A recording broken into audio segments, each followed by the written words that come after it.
நடிகர் ரஜினிகாந்த் ஆரம்ப காலத்தில் சில போதை பழக்கங்களுக்கு அதீத அடிமையாக இருந்திருக்கிறார். குறிப்பாக பாக்கு வகைகளை சுவைப்பதில் அதிக ஆர்வம் கொண்டவராக இருந்திருக்கிறார்.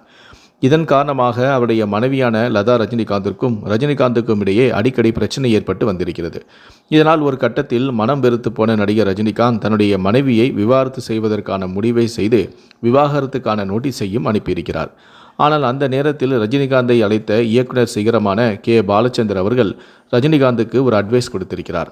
அதிலும் குறிப்பாக அவர் சொன்ன ஒரு வார்த்தையில் நடிகர் ரஜினிகாந்த் தன்னுடைய விவாகரத்து முடிவிலிருந்து பின்வாங்கி இருக்கிறார். அந்த நேரத்தில்தான் நடிகர் கமல்ஹாசனுக்கு தன்னுடைய மனைவியை பிரிந்திருக்கிறார். தன்னுடைய மனைவியை பிரியும் வரை கமல்ஹாசனின் மார்க்கெட் ரஜினிக்கு இணையாக இருந்தது. தன்னுடைய முதல் மனைவியை எப்போது கமல்ஹாசன் பிரிந்தாரோ அப்போதே அவருடைய மார்க்கெட்டும் வீழ்ந்துவிட்டது. அதன் பிறகு அவருடைய மார்க்கெட் எழவே இல்லை. அவருக்கு உள்ள ரசிகர் பட்டாளமும் கிடுகிடுவென குறைந்தது. பெண் ரசிகர்கள் இல்லாமலேயே போனார்கள்.